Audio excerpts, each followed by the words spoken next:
Alice in Wonderland, Chapter 10, Part 2. I could tell you my adventures, beginning from this morning, said Alice, a little timidly. But it's no use going back to yesterday, because I was a different person then. Explain all that, said the Mock Turtle. No, the adventures first, said the Griffin, in an impatient tone. Explanations take such a dreadful time. So Alice began, telling them her adventures from the time when she first saw the White Rabbit.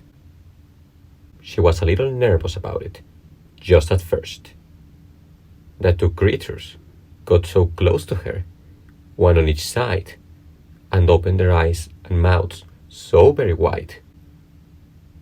But she gained courage as she went on.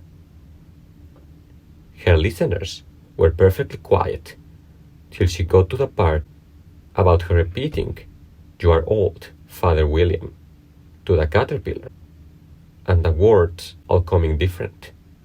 And then the Mock Turtle drew a long breath and said, That's very curious. "It's all about as curious as it can be," said the Griffin. It all came different, The Mock Turtle repeated thoughtfully. I should like to hear her try and repeat something now. Tell her to begin.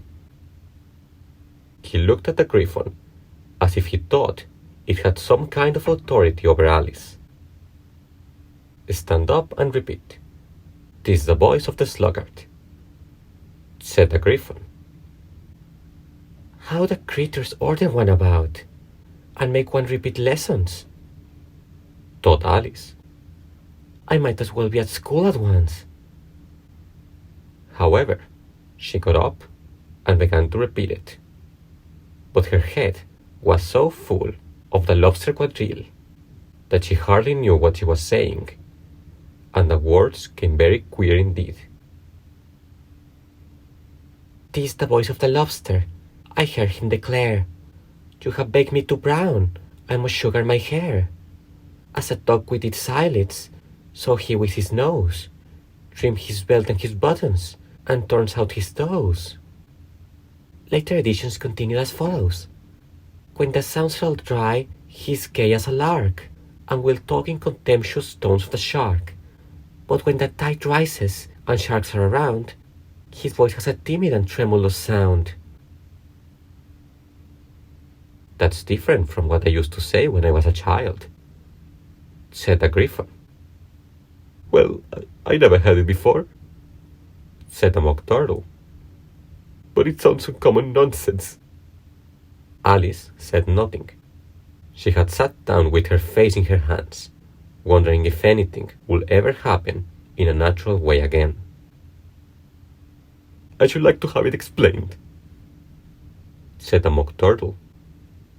She can't explain it, said the Griffin hastily. Go on with the next verse. But what about his toes? The Mock Turtle persisted. How could he turn them out with his nose, you know?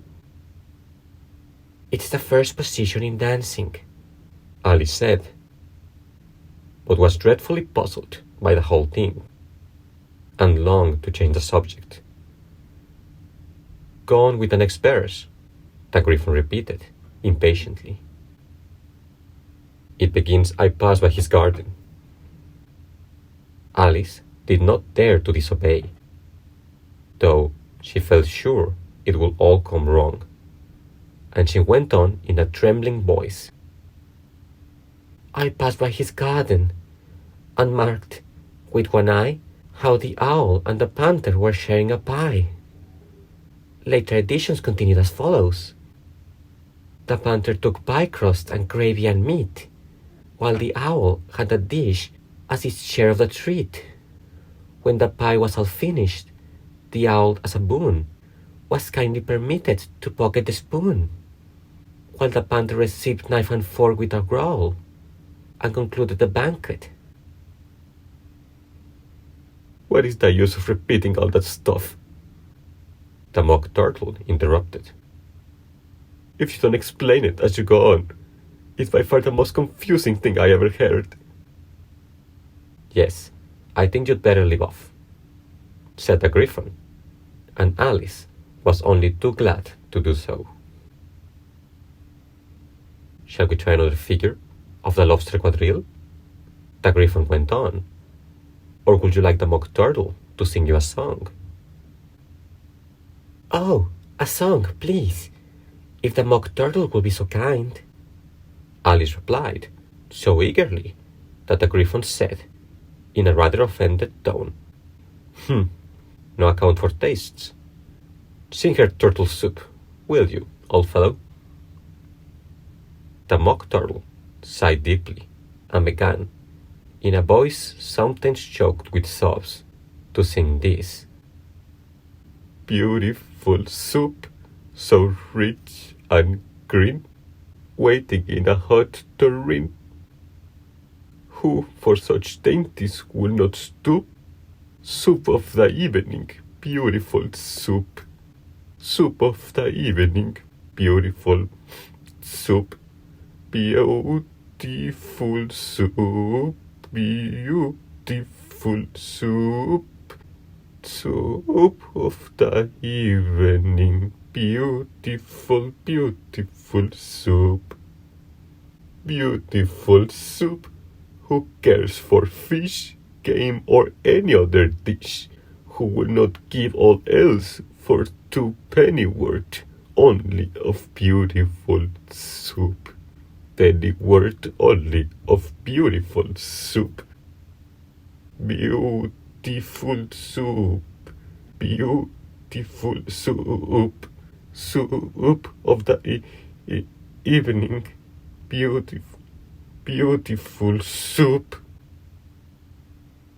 Chorus again, cried the Griffin, and the Mock Turtle had just begun to repeat it, when a cry of, "The trial's beginning," was heard in the distance. "Come on," cried the Griffin, and taking Alice by the hand, it hurried off, without waiting for the end of the song. "What trial is it?" Alice panted as she ran.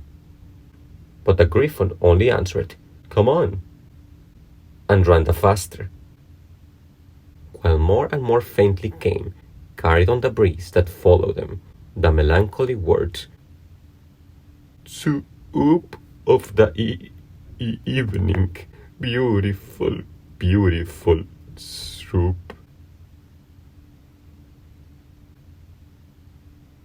Thanks for listening.